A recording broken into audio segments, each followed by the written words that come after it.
Mis hermanos, quiero iniciar con esta pregunta, que tal vez, seguramente ustedes han experimentado, y es el hecho de, en algún momento de sus vidas, haberse vistos sin falta de oxígeno en su ser. Es decir, por ejemplo, en el mar, en una piscina, algún momento en que sintieron que no tenían aire, o tal vez en un periodo de un ataque de asma o algo así. Yo comentaba en esta mañana el primer culto que tuve la experiencia en medio de prestar el servicio militar en una salida de terreno. Nos hacían tirar desde una peña hacia un río y en el río nos estaban esperando diferentes compañeros soldados, capitanes, tenientes, a ahogarnos. Y uno tenía que tratar de salir con todas las fuerzas de ese momento y fue una experiencia dramática, terrible, sentir la falta de aire. ¿Por qué traigo esta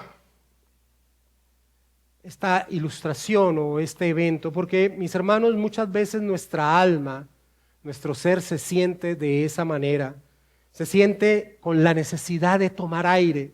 Cuando diferentes situaciones llegan a nuestra vida, tribulaciones tras tribulaciones, tras tribulaciones, es como si nuestro ser necesitara tomar una bocanada de aire en medio de esas situaciones. La enseñanza de esta mañana va a exponer un principio espiritual que nos enseña la manera en que nuestra alma toma bocanadas de aire cuando la opresión de la tribulación nos está agobiando. Y mis hermanos, si tú tal vez no has experimentado este tipo de momentos en nuestra vida, de una tribulación tras otra tribulación llega y te oprime tu ser, quiero decirte que va a llegar el momento en que lo vas a experimentar. No es algo opcional en la vida. Llegan momentos realmente donde nos sentimos que nuestra alma se está ahogando. Venimos estudiando el libro de los Hechos de los Apóstoles y nos encontramos posicionados en lo que conocemos como el tercer viaje misionero del apóstol Pablo. Pero en específico nos encontramos en un momento donde Lucas, el médico Lucas, expone lo que se convertiría en el momento más cúspide dentro del ministerio del apóstol Pablo, por lo menos en libertad. A partir de las próximas enseñanzas, el apóstol Pablo va a llegar a Jerusalén y va a ser tomado preso. Por lo menos en lo que el libro de los Hechos de los Apóstoles nos expone del ministerio del apóstol Pablo en libertad, estamos en el momento cúspide. El apóstol Pablo se halla en la ciudad de Éfeso, donde literalmente ha trastornado aquella ciudad con la enseñanza. Más precisamente, la palabra del Señor había trastornado aquella ciudad. Seguramente Pablo estaría de acuerdo cuando siglos después Lutero expresara en torno a lo que sucedió con el movimiento reformador en Europa en el siglo XVI, cuando dijo: yo no hice nada, la palabra lo hizo todo. Yo creo que el apóstol Pablo estaría de acuerdo en decir realmente que eso era lo que había acontecido, por ejemplo, en la ciudad de Éfeso, donde estamos posicionados en medio del contexto de las enseñanzas del libro de los Hechos de los Apóstoles. Y es que no hay otro resultado posible cuando los cristianos hacen su labor, cuando los cristianos cumplen la comisión dada por su Rey, por su Señor, hacer discípulos enseñándoles la palabra, enseñándoles el Evangelio. No hay otra manera de respuesta sino que las personas sean afectadas en su ser cuando la palabra del Señor es expuesta, por lo menos aquellas que han sido predestinadas desde antes de la fundación del mundo para que un día en sus vidas se aferren a los pies del Señor Jesucristo. La palabra del Señor en Éfeso había trastornado cultural y religiosamente aquella ciudad. Mucho antes, habían vivido en medio de esa ciudad arraigados a la hechicería. Se habían fortalecido en torno a esas creencias cúlticas oscuras.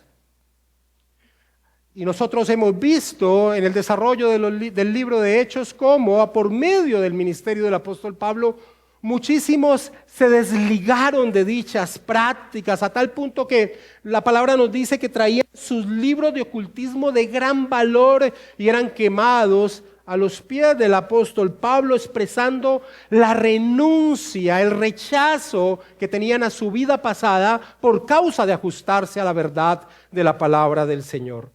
Para ir entrando en contexto de lo que vamos a estudiar en esta mañana, acompáñame a Hechos capítulo 19 y leamos del versículo 18 en adelante.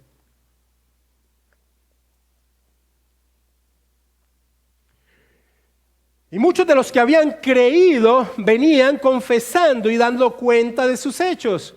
Asimismo, muchos de los que habían practicado la magia trajeron los libros y los quemaron delante de todos, y hecha la cuenta de su precio, hallaron que eran 50,000 piezas de plata.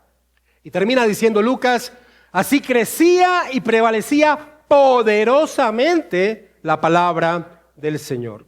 Ahora, eso no era lo único que había sucedido allí en Éfeso.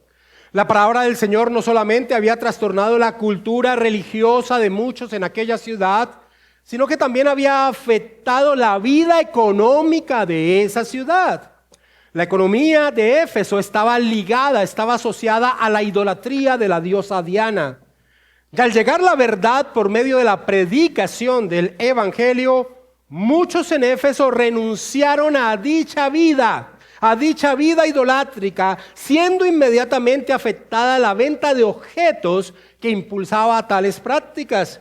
Y con esto, como se dice popularmente, ardió Troya, más específicamente ardió Éfeso. Permíteme leerte lo que señala Hechos capítulo 19, versículo 23 en adelante. Hubo por aquel tiempo un disturbio no pequeño acerca del camino, así le llamaban a los cristianos, porque un platero llamado Demetrio, que hacía de plata templecillos de Diana, daba no poca ganancia a los artífices, a los cuales, reunidos con los obreros del mismo oficio, dijo: varones, sabéis que de este oficio tenemos nuestra riqueza, pero veis y oís que este Pablo, no solamente en Éfeso, sino en casi toda Asia, ha apartado a muchas gentes con persuasión, diciendo que no son dioses los que se hacen con las manos. Así que, finalizando el ministerio en libertad del apóstol Pablo, por lo menos en los que nos enseña el libro de los Hechos de los Apóstoles, Lucas nos trae la manifestación del poder del evangelio en medio de un mundo caído. Digámoslo así, el punto cúspide del ministerio del apóstol Pablo relatado a través del libro de los Hechos.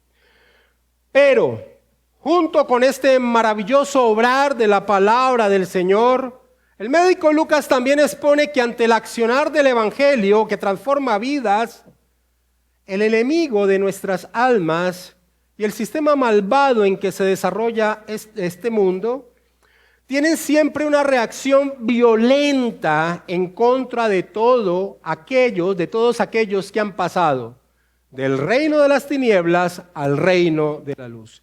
Siempre que una persona es afectada en su vida y empieza a ajustar su vida en torno a la palabra del Señor, debe ser consciente que va a encontrar una respuesta contraria del enemigo de nuestras almas y una respuesta contraria de un sistema caído como el cual nosotros vivimos.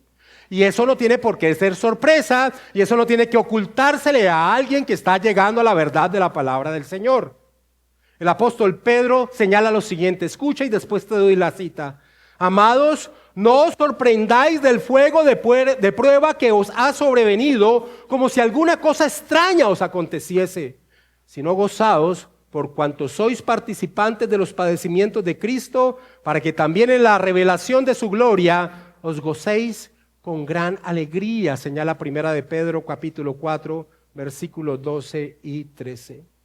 Así que la tribulación en medio del peregrinaje por este mundo caído no es una sorpresa para el cristiano. El apóstol Pablo le decía a Timoteo, y también todos los que quieren vivir piadosamente en Cristo Jesús padecerán persecución, en 2 de Timoteo 3:12. Así que la tribulación no es sorpresa para el discípulo de Cristo. El mismo Señor Jesucristo dijo: si el mundo os aborrece, sabed que a mí me aborreció antes que a vosotros. Si fuerais del mundo, el mundo amaría lo suyo, pero porque no sois del mundo, antes yo os elegí del mundo, por eso el mundo os aborrece. La tribulación, la aflicción, las cargas en la vida es una realidad presente en la vida del cristiano, no solamente por vivir en un mundo caído asociado al dolor, a la muerte, a la corrupción, sino también por la presencia del enemigo de nuestras almas. Y ante esto, ante esa realidad que no se puede evadir, la pregunta que debemos hacernos es: ¿cómo enfrentamos esta realidad? ¿Es suficiente con conocerlo? ¿Es suficiente con repetirnos una y otra vez esta verdad para que cuando llegue entonces no sea una sorpresa para nuestra vida? ¿Por qué, Dios? ¿Por qué, si estoy ajustando mi vida a tu voluntad? ¿Por qué me llega esto tras esto tras esto? ¿Es suficiente con conocerlo? No. El texto que nos corresponde estudiar en esta mañana en el libro de los Hechos nos va a enseñar un principio maravilloso que está a nuestra disposición, un principio para hacer frente a esos momentos en que sentimos nuestra alma oprimida, a nuestra alma sin aire. Leamos por favor Hechos capítulo 20, del versículo 1 al versículo 12, que es el lugar donde estamos en medio del estudio del libro de los Hechos de los Apóstoles. Hechos 20, versículo 1. Después que cesó el alboroto, llamó Pablo a los discípulos y, habiéndolos exhortado y abrazado, se despidió y salió para ir a Macedonia. Y después de recorrer aquellas regiones y de exhortarles con abundancia de palabras, llegó a Grecia. Después de haber estado allí 3 meses y siéndole puestas acechanzas por los judíos para cuando se embarcase para Siria, tomó la decisión de volver por Macedonia.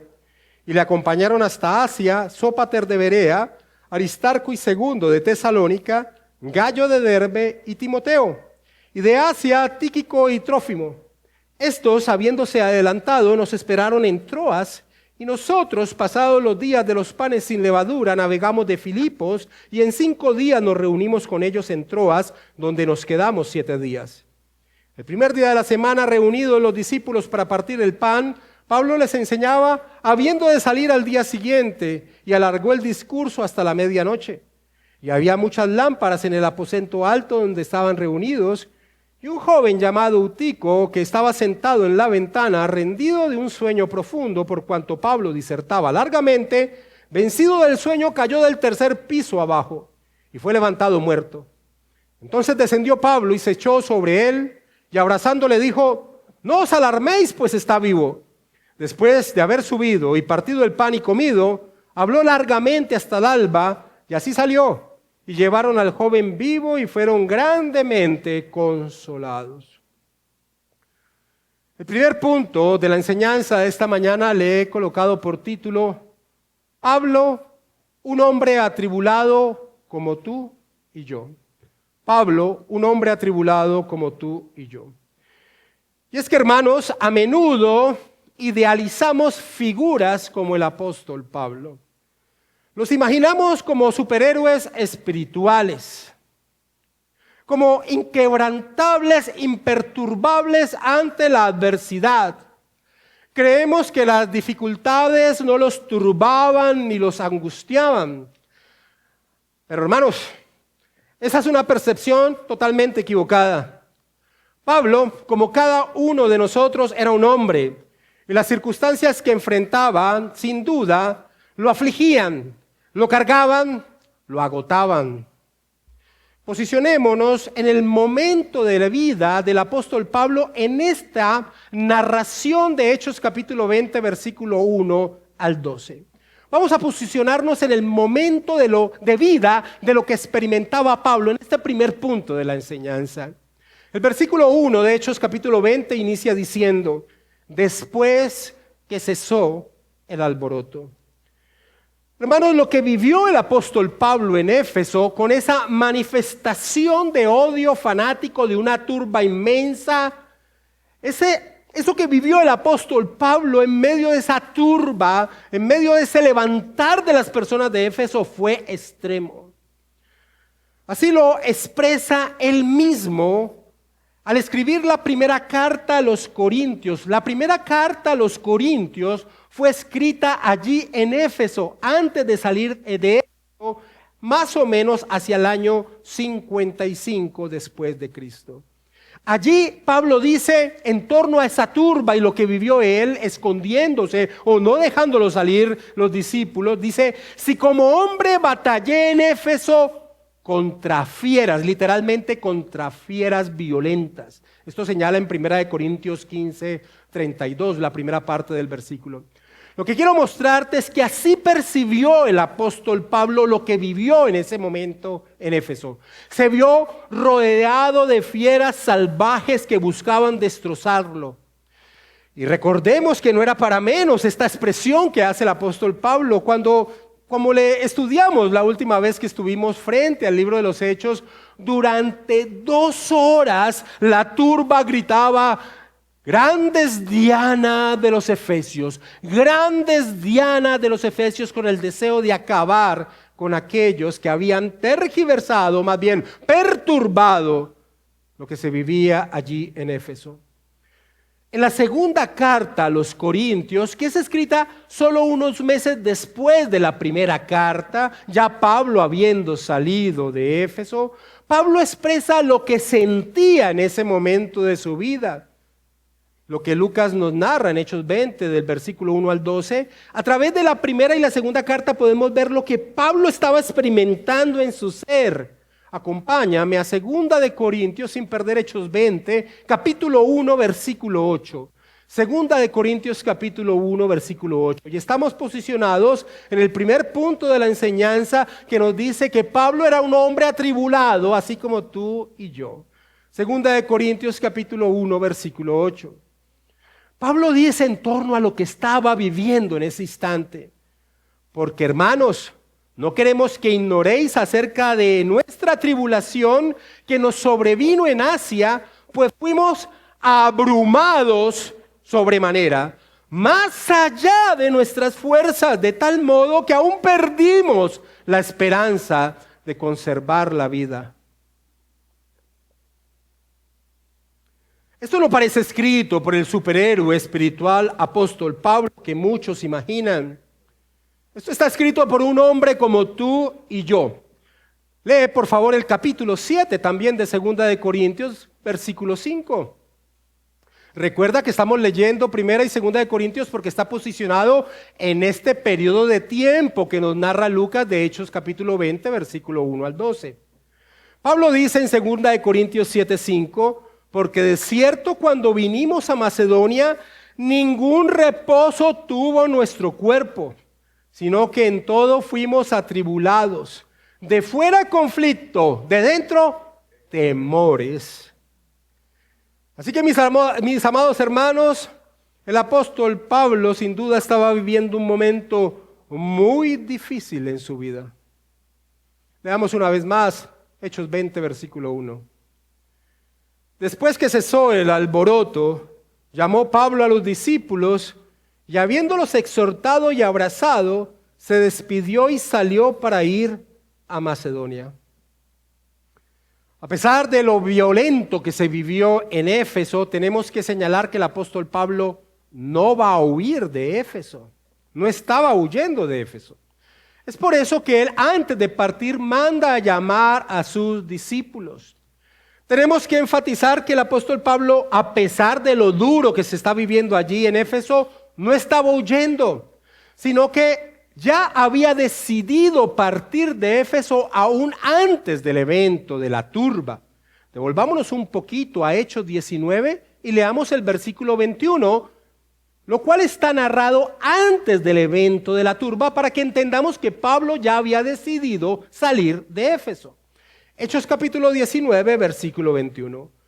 Pasadas estas cosas, refiriéndose a la quema de los libros cúlticos oscuros, pasadas estas cosas, Pablo se propuso en espíritu ir a Jerusalén después de recorrer Macedonia y Acaya, diciendo: Después que haya estado allí, me será necesario ver también a Roma. Ya había un propósito en Pablo: partir por Macedonia y Acaya, llegar a Jerusalén y después ir a Roma.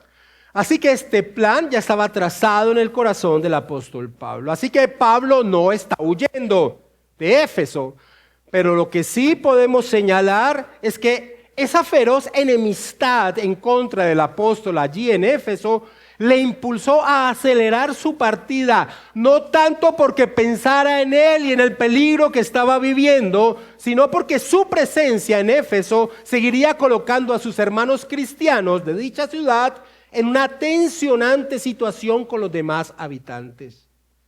Era sabio para Pablo partir de ese momento en Éfeso principalmente por sus hermanos. Pero quiero que nos detengamos aquí un momento, porque debemos colocarnos en las sandalias del apóstol Pablo e imaginarnos la inmensa carga emocional que él soportaba en ese momento.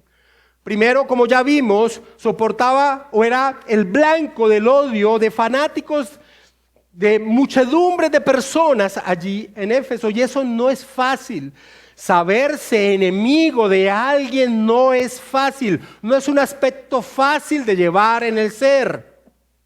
Y a esto debemos sumarle el hecho de la partida de Pablo de Éfeso. Él sabía que no volvería allí nunca más. Decir adiós a hermanos que vio crecer en la fe, a familias que le abrieron sus puertas y también sus corazones, despedirse de ellos teniendo claro en su ser que no los volvería a ver, sin duda fue un momento doloroso para el apóstol Pablo. Ahora, este tipo de cosas que vemos cuando estudiamos Hechos 20 y leemos en 2 versículos que sale de Éfeso, que va a Macedonia y que llega a Acadia, no nos ponemos a pensar realmente en todo lo que está viviendo el apóstol Pablo, y principalmente es por la manera rápida en que Lucas nos narra este periodo de tiempo. Lo único que se nos dice en el versículo 1 es que Pablo partió hacia la región de Macedonia. Y en el versículo 2 dice: y después de recorrer aquellas regiones y de exhortarles con abundancia de palabras, llegó a Grecia. Eso es lo único que nos dice el versículo 1 y versículo 2. Pero debemos entender, amados hermanos, que lo que Lucas nos narra aquí en estos 2 versículos encierran acontecimientos que se desarrollaron en aproximadamente 6 a 7 meses. Y conocer algo de ese periodo de tiempo en torno al ser de Pablo nos ayuda a comprender la inmensa carga que él llevaba en su ser, en su corazón. Para esto, como ya vimos, la carta a los Corintios, que fueron escritas precisamente en ese periodo de tiempo, nos ofrecen un panorama más amplio del resumen que nos da Lucas aquí en 2 versículos. Y quiero darte este panorama que nos trae tanto la primera carta de Corintios como la segunda, escritas en este periodo de tiempo. Después de salir el apóstol Pablo de Éfeso, va a llegar al puerto de Troas porque tiene la intención de tomar un barco y pasar a Macedonia. Sabemos por la segunda carta a los Corintios que cuando Pablo llega a ese puerto de Troas se le abren puertas para la predicación del evangelio. Es decir, se le facilitó todo para que Pablo pudiese compartir el evangelio allí en Troas. Seguramente había personas ávidas de recibir el mensaje del evangelio. Sin embargo, Pablo allí en Troas se encontraba angustiado, se encontraba ansioso en su ser. Y esto se debía a una situación extremadamente difícil que había acontecido con la iglesia en Corinto. Algunos de los miembros de la iglesia en Corinto estaban rechazando la autoridad apostólica de Pablo. Por eso el apóstol Pablo les había enviado por medio de Tito una carta de fuerte reconvención que se conoce comúnmente como la carta dolorosa. Pablo, cuando llegó a Troas, tenía la esperanza de encontrarse allí con Tito, que le diera noticias de cómo en Corinto habían recibido la carta, pero no se encontró con Tito.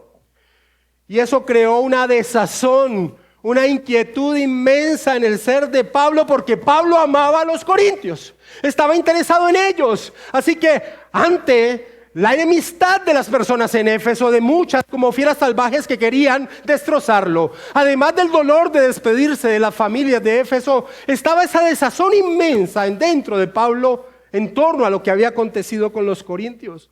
Mis hermanos, que el apóstol Pablo no aprovechara las puertas abiertas que había encontrado en Troas para predicar el evangelio es sumamente revelador del estado interior del apóstol Pablo. Porque para Pablo la predicación del evangelio era su vida. Que esta desazón, que esta ansiedad en su ser le impidiese realizar su labor evangelística allí en Troas, expone la profundidad de la inquietud que le embargaba. Acompáñame a 2 Corintios capítulo 2, versículos 12 al 13.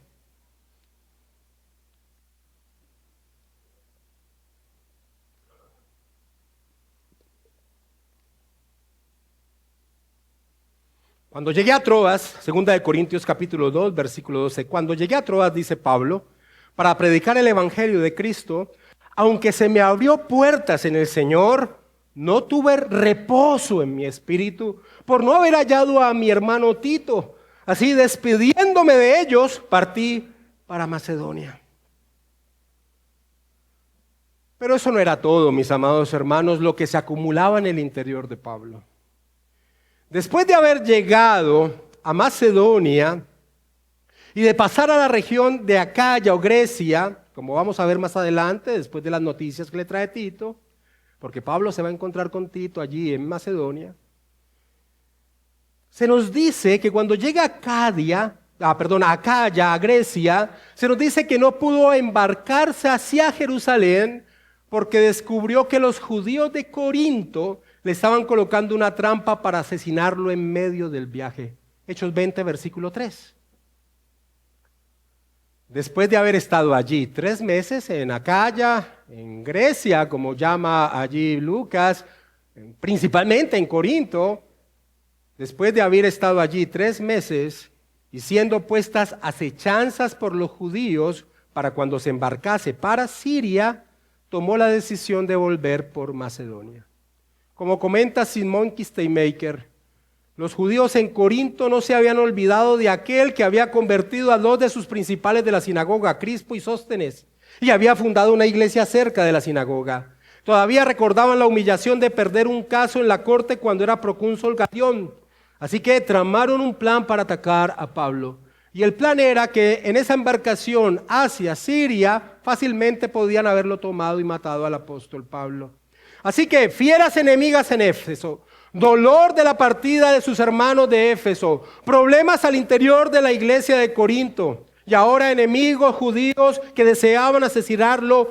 Todo esto sin dudas era una pesada carga en el alma del apóstol Pablo.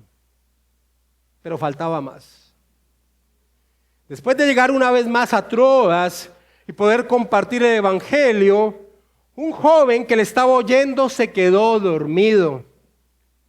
Y aunque esto de por sí ya es duro para un predicador, este joven cae de un 3er piso y se mata. Hechos capítulo 20, versículo 9. Y un joven llamado Utico, que estaba sentado en la ventana, rendido de un sueño profundo, por cuanto Pablo disertaba largamente, vencido del sueño, cayó del 3er piso abajo y fue levantado muerto.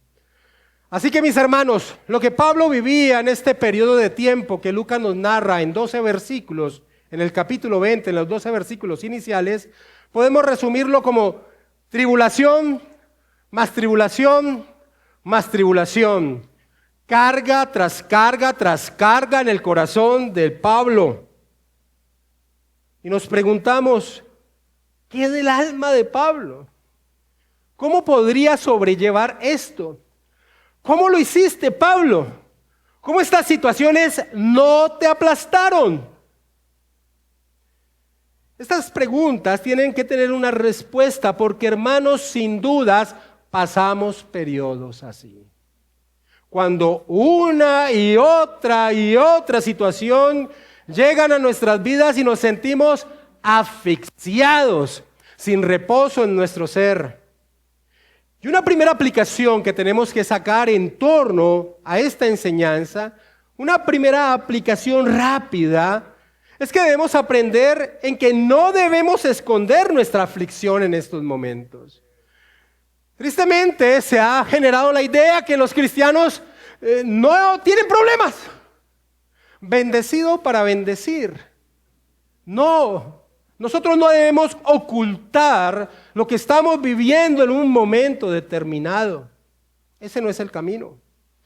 Y esto nos lleva al segundo punto. Recuerden el primer punto, Pablo, un hombre atribulado como tú y yo, nos lleva al segundo punto, consolando en medio de tormentas. Consolando en medio de tormentas, Pablo, un hombre atribulado que consolaba a los demás. Este punto nos va a enseñar que a pesar de todo lo que ya conocemos que estaba en el interior del corazón de Pablo, Pablo va a consolar a los demás. Al iniciar este segundo punto de nuestra enseñanza, es crucial, atención, resaltar la intención que tiene el escritor bíblico en esta narración de Lucas 20, versículo 1 al 12. Hay una intención, no solamente una narración de los eventos de Pablo de ir de un lugar a otro, no, hay una intención en Lucas. Y la intención en Lucas es resaltar cómo el apóstol Pablo consolaba, exhortaba, animaba, alentaba a la iglesia del Señor aún en este periodo de tiempo de tribulación en su ser. ¿Cómo nos damos cuenta de esa intención de Lucas en lo que nosotros estudiamos en estos 12 versículos? Leamos por favor el versículo 1 y versículo 2 de Hechos 20, una vez más. Después que cesó el alboroto, llamó Pablo a los discípulos y habiéndolos exhortado y abrazado, se despidió y salió para ir a Macedonia. Y después de recorrer aquellas regiones y de exhortarles con abundancia de palabras, llegó a Grecia. Pero miremos ahora cómo finaliza la sección, versículo 12. Llevaron al joven vivo y fueron grandemente consolados. Nosotros en nuestro idioma no podemos captar fácilmente lo que está haciendo Lucas en su construcción gramatical. Pero en el griego se puede observar que Lucas está creando una estructura gramatical al utilizar una misma palabra que agrupa el inicio y el final de una unidad de pensamiento. Esto es lo que se conoce como un inclusio. El sistema bíblico Logos define lo que es un inclusio así. Presta atención. El inclusio es un recurso literario que consiste en la repetición de una palabra, frase o expresión al principio y al final de una unidad de texto. Este mecanismo retórico sirve para enmarcar o poner en paréntesis un pasaje, enfatizando y atrayendo la atención hacia los términos repetidos. Hermanos, aquí en Hechos 20, versículos del 1 al 12, el término que utiliza Lucas para generar un inclusio, es decir, una enseñanza en medio de una narración, el término, la palabra repetitiva es la palabra griega parakaleo. Lo que en nuestra versión Reina Valera traduce en el versículo 1 y 2 y en el versículo 12 como exhortado y abrazado, exhortado, consolado, respectivamente son las palabras parakaleo y su derivación paraclesis. El significado de esta palabra griega parakaleo es tan amplio, es una palabra tan compleja que es imposible traducirlo al español o al inglés con una palabra, o del español o del inglés, para agrupar todo lo que esta palabra expone. Esta palabra expone exhortar, consolar, animar, alentar, invocar, ayudar. Es muy amplia. El consejero cristiano Larry Crabb se ha apropiado de esa palabra para definir su ministerio. Y él señala lo siguiente: parakaleo o alguna de sus formas se traduce en la versión Reina Valera 18 veces como consolar, 25 veces como exhortar, 21 veces como consolación, 57 veces como rogar. Además aparecen consuelo, ruegos, amonestar, exhortación y llamar. Paraclesis, termina señalando, se considera un regalo, un don del Señor a la iglesia.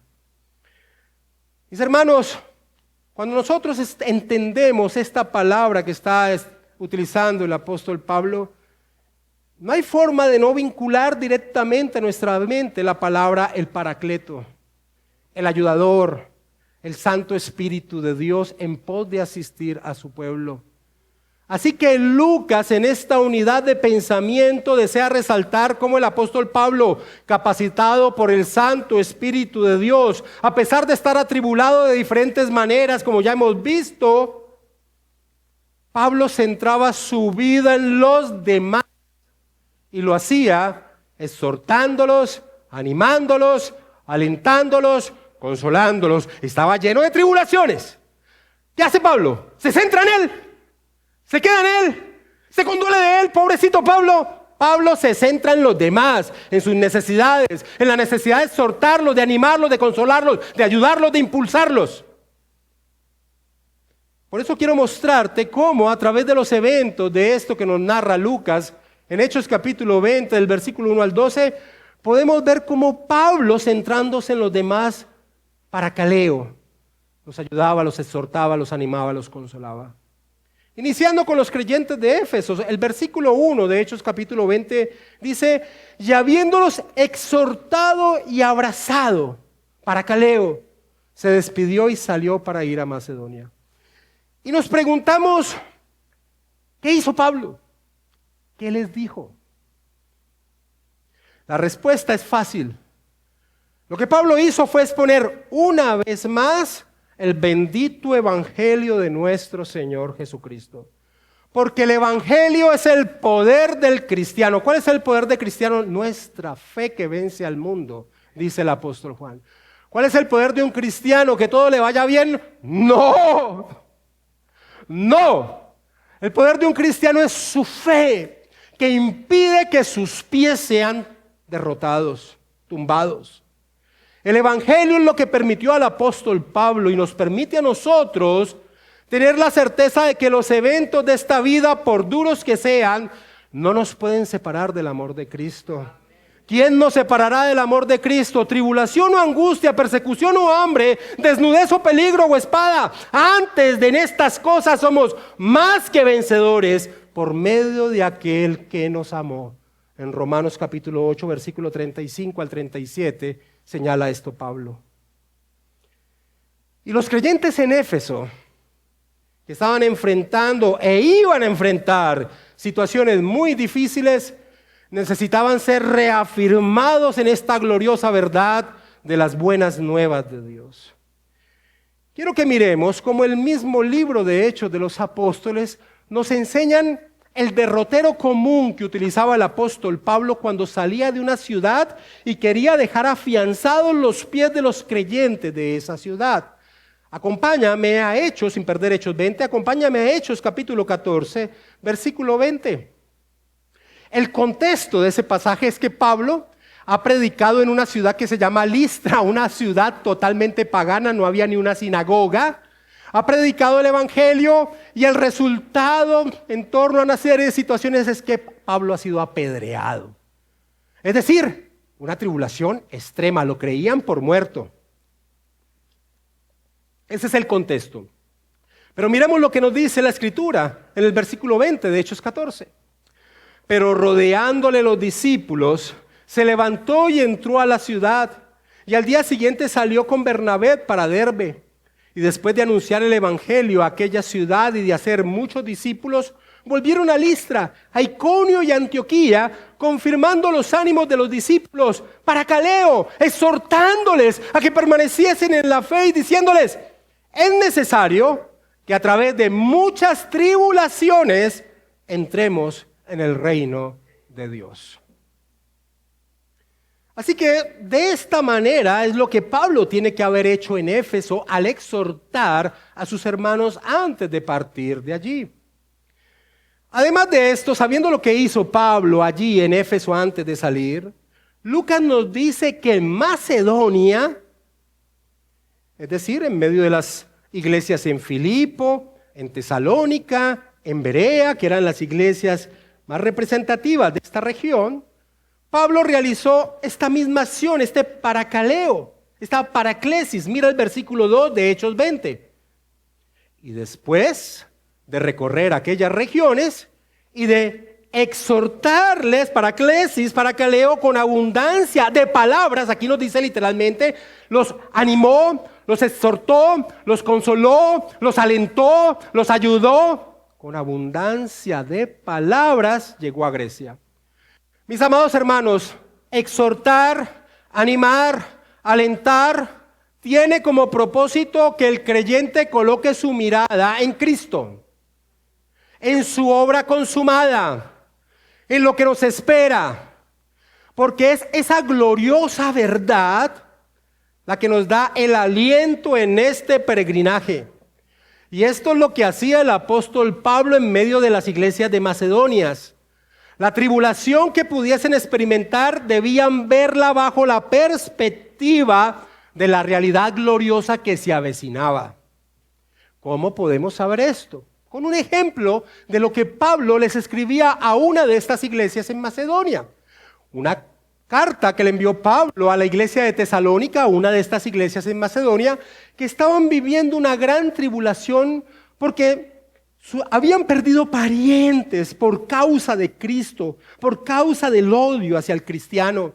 Y les habían dicho que los que habían muerto antes del retorno del Señor Jesucristo, pues no iban a disfrutar de las bendiciones de la vida eterna. Y ellos estaban asolados, confundidos. Pablo les escribe consolándolos, exhortándolos, exponiendo el evangelio y centrando su mirada en torno a aquello que estaba por venir.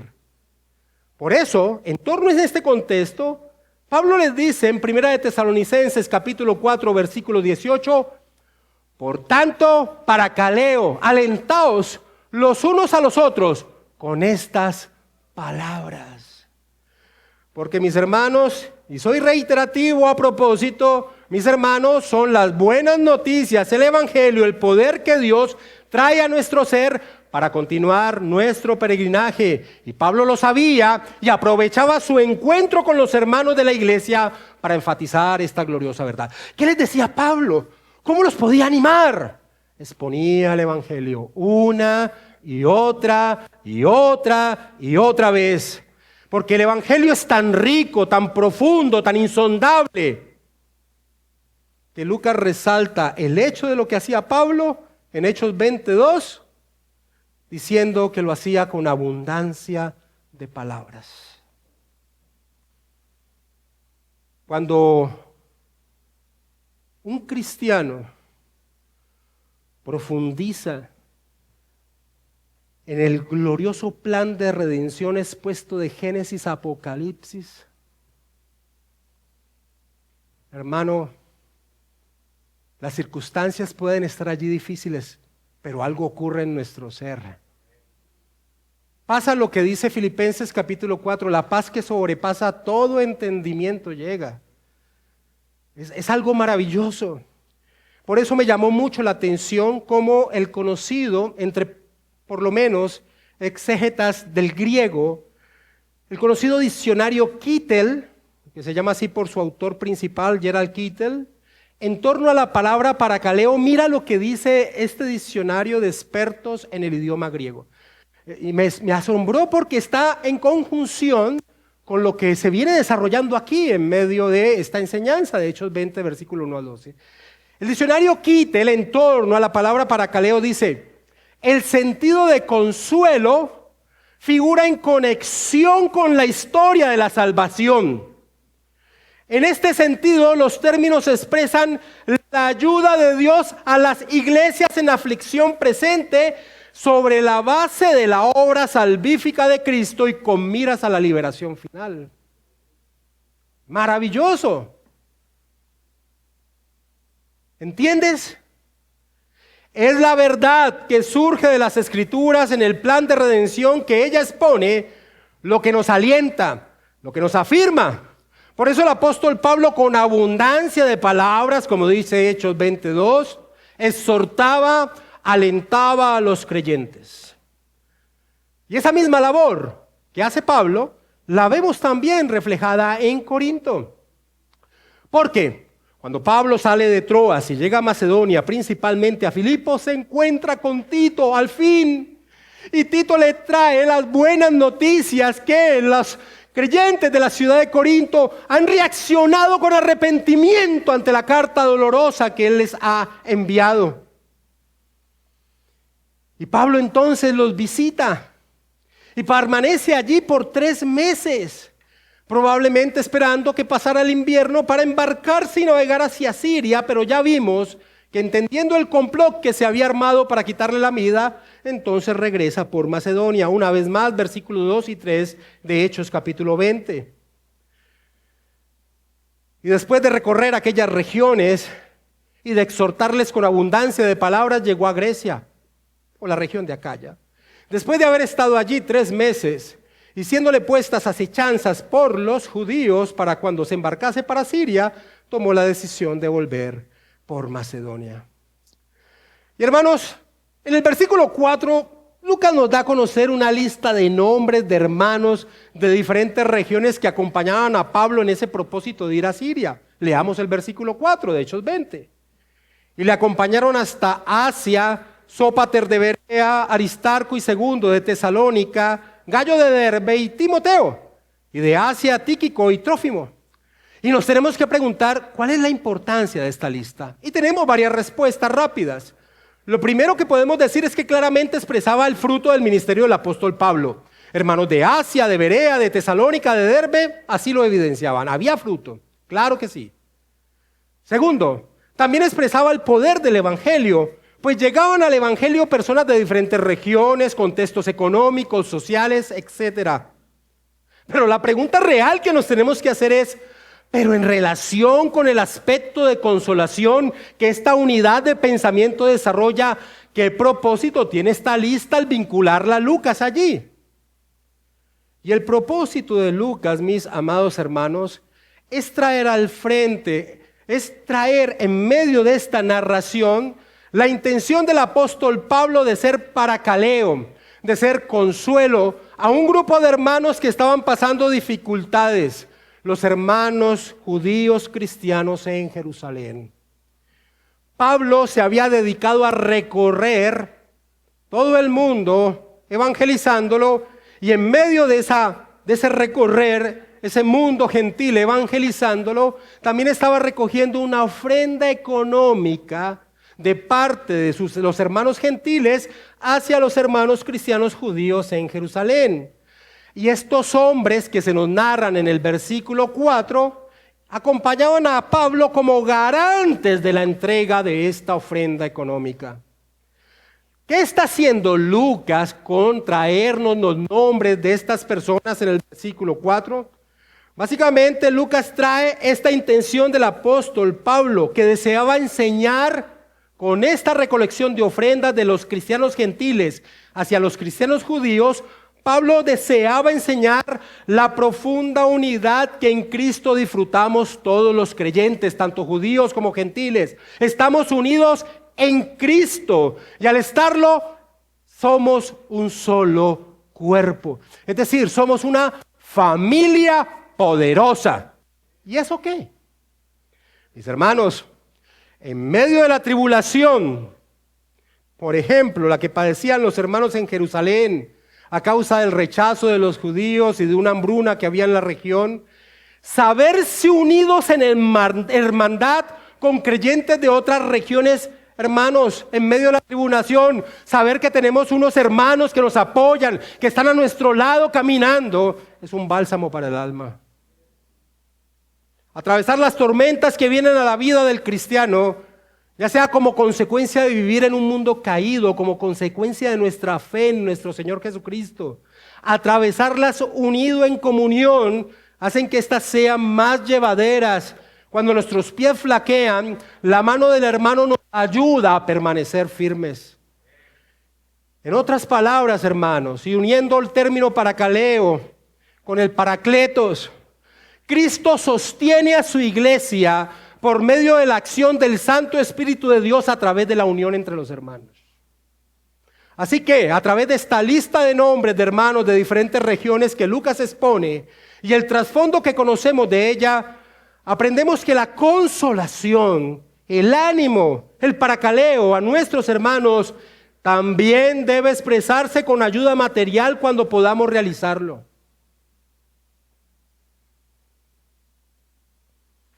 Pero el que tiene bienes de este mundo y ve a su hermano tener necesidad y cierra contra él el corazón, ¿cómo mora el amor de Dios en él? Hijitos míos, dice Juan en su primera epístola, en el capítulo 3, versículos 17 y 18, hijitos míos, no amemos de palabra ni de lengua, sino de hecho y en verdad. Confortarnos, animar a nuestros hermanos, preocupándonos y actuando a favor de ellos, era lo que hacía Pablo recorriendo cada región y pidiendo ayuda para los hermanos en Jerusalén. Así que Pablo, un hombre atribulado, lleno de cargas, no se centró en él, pobrecito yo, en depresión, no me levanto de la cama. Pablo se centraba en la necesidad de sus hermanos en la fe. Esta sección termina versículo 5 y versículo 6 de Hechos 20 diciendo, estos hombres, habiéndose adelantado, nos esperaron en Troas. Aquí Lucas entra a hablar una vez más en primera persona, quiere decir que se encontró con Pablo una vez más en Filipos. Estos, habiéndose adelantado, nos esperaron en Troas y nosotros, Lucas, Pablo, otros, pasados los días de los panes sin levadura, navegamos de Filipos y en 5 días nos reunimos con ellos en Troas, donde nos quedamos 7 días. ¿Qué quiero resaltar de este punto? Lo que hace Pablo. Pablo y Lucas en Filipos celebran la fiesta de la Pascua, los panes sin levadura que estaba unido a la fiesta de la Pascua. Pero nos preguntamos, ¿cuál fiesta de la Pascua? La que los judíos celebraban. Hermanos, Pablo seguramente, como ya vemos que era la forma de alentar, de confortar, de consolar, de impulsar, exponiendo el evangelio, Pablo seguramente aprovechó el momento de esta fiesta para mostrar cómo ella apunta a Cristo. ¿Cómo puedo decir eso? Porque este acontecimiento narrado aquí en Hechos capítulo 20, versículos 5 al 6, viene después de algo que ya había hecho el apóstol Pablo, y era escribir la primera carta a los Corintios, y allí claramente enseña lo siguiente, escucha, esto está en primera de Corintios capítulo 5, versículos 7 y 8. Pablo dice, limpiaos pues de la vieja levadura, para que seáis nueva masa sin levadura como sois, porque nuestra Pascua, que es Cristo, ya fue sacrificada por nosotros. Así que celebremos la fiesta, no con la vieja levadura, ni con la levadura de malicia y de maldad, sino con panes sin levadura de sinceridad y verdad.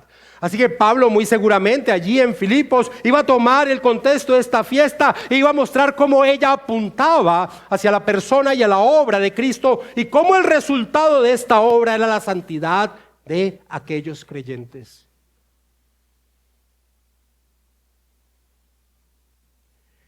Y en esto que hizo Pablo, ¿qué expone en torno al propósito de esta sección? Bueno, ya lo dije, Pablo no desaprovechaba momento para exhortar, animar a sus hermanos, a pesar de que en su interior la tribulación no estaba presente. Y eso nos lleva al tercer y último punto de nuestra enseñanza. Y este último punto expone el glorioso principio del cual debemos apropiarnos, porque todos, al igual que Pablo, pasamos por momentos de gran opresión a nuestro ser. El tercer punto tiene por título, siendo consolados al consolar. Pablo, un hombre atribulado que consolaba y recibía consuelo. Quiero que resumamos lo que estaba viviendo el apóstol Pablo en este periodo de tiempo a través de sus propias palabras. Acompáñame, sin perder Hechos 20, a 2 de Corintios, capítulo 11, versículo 23 en adelante. Que Pablo nos diga, Pablo, ¿qué estabas viviendo en ese momento? Ya lo hemos visto, fue el primer punto, pero que sea por boca de él, una vez más, traer este recorderizo. 2 de Corintios capítulo 11, versículo 23. ¿Son ministros de Cristo? Como si estuviera loco hablo. Yo más. En trabajos más abundante. En azotes sin número. En cárceles más. En peligro de muerte muchas veces. De los judíos 5 veces he recibido 40 azotes menos 1. 3 veces he sido azotado con varas, 1 vez apedreado, 3 veces he padecido naufragio, 1 noche y 1 día he estado como náufrago en alta mar, en camino muchas veces, en peligro de ríos, peligro de ladrones, peligros de los de mi nación, peligros de los gentiles, peligros en la ciudad, peligros en el desierto, peligros en el mar, peligros entre falsos hermanos, en trabajo y fatiga, en muchos desvelos, en hambre y sed, en muchos ayunos, en frío y en desnudez. Además de otras cosas, lo que sobre mí se agolpa cada día, la preocupación por todas las iglesias. ¿Quién enferma y yo no enfermo? ¿A quién se le hace tropezar y yo no me indigno? ¡Qué duro! Pero hay algo claro aquí. Pablo se sentía unido a sus hermanos. ¿Quién enferma y yo no enfermo? ¿A quién se le hace tropezar y yo no me indigno? ¿Cómo Pablo, con semejantes tribulaciones, pudo seguir adelante? La respuesta, mis hermanos, ya la hemos vislumbrado. Pablo seguía adelante porque se centraba en los demás, en enriquecerlos, en ayudarlos, en consolarlos. Pero hermanos, y este es el principio, al vivir de esa manera, encontraba consuelo en sus propios hermanos a quienes consolaba. Veamos una ilustración de esto. Ya vimos su interés por la iglesia en Corinto. Ya vimos lo que trajo a su ser, lo que estaba sucediendo con la iglesia en Corinto. Pero ahora miremos el fruto de recibir las noticias de parte de estos hermanos por boca de Tito. Segunda de Corintios capítulo 7, versículos 5 al 7.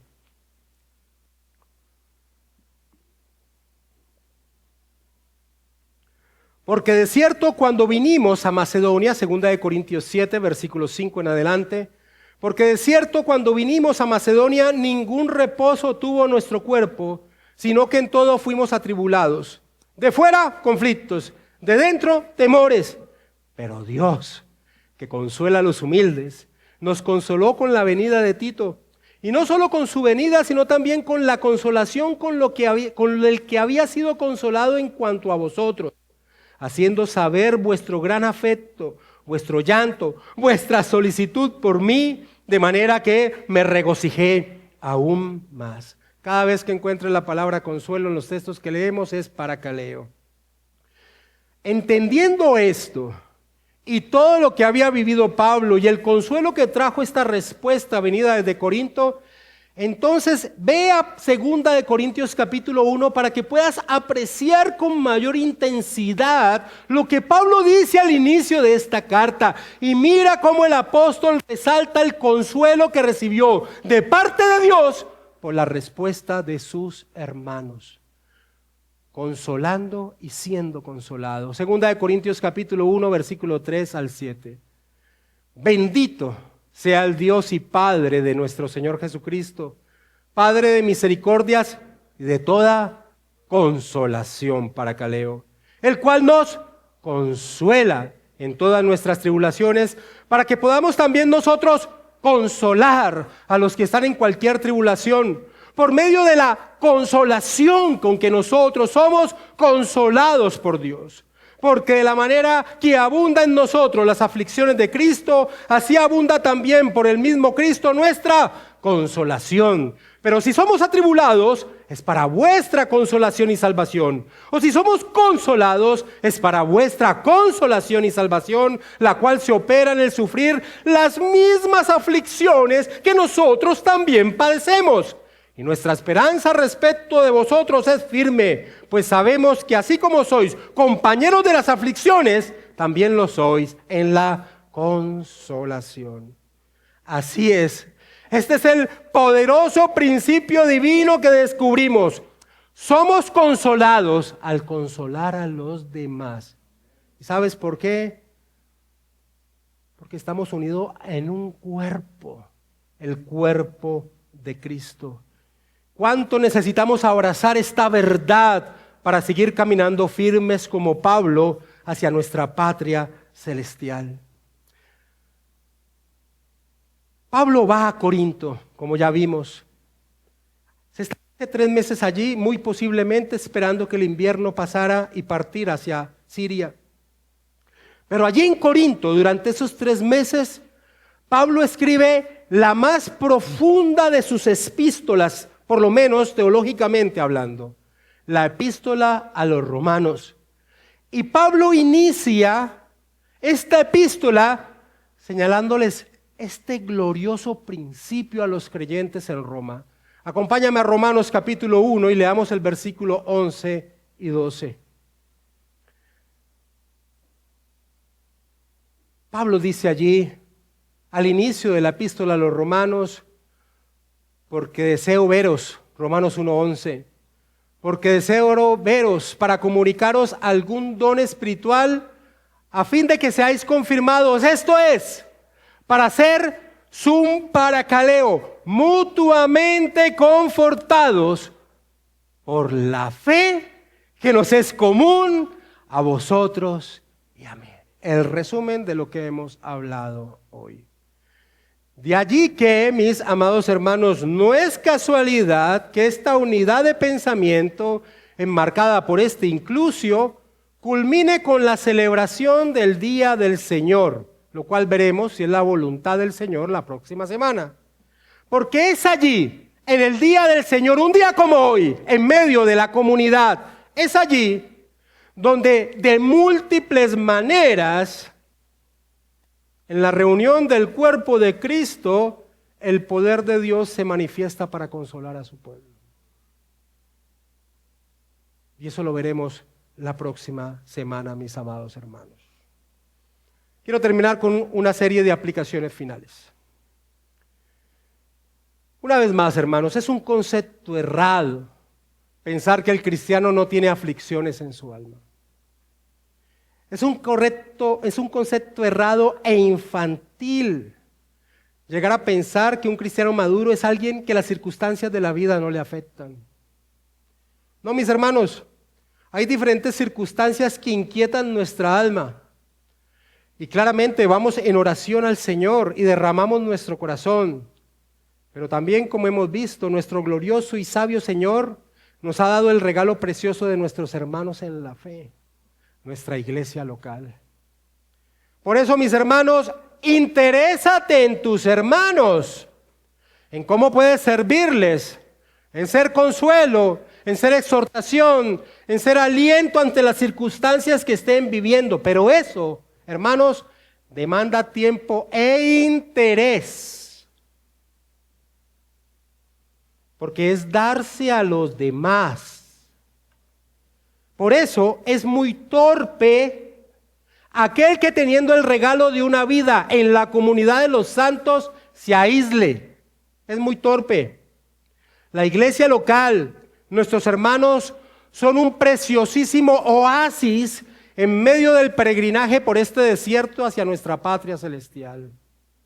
Hermanos, aislarse, no vincularse con los hermanos del cuerpo de Cristo. Ahorita vamos a celebrar la cena del Señor.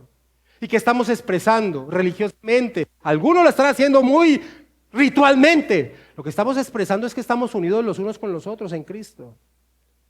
Pero aquí hay muchas personas que ni siquiera saben cuál es el nombre de las personas que se sientan al lado de ellos y no comparten con ellos. Su vida de iglesia es venir al culto, pensar que con eso le cumplen a Dios y chao para la casa.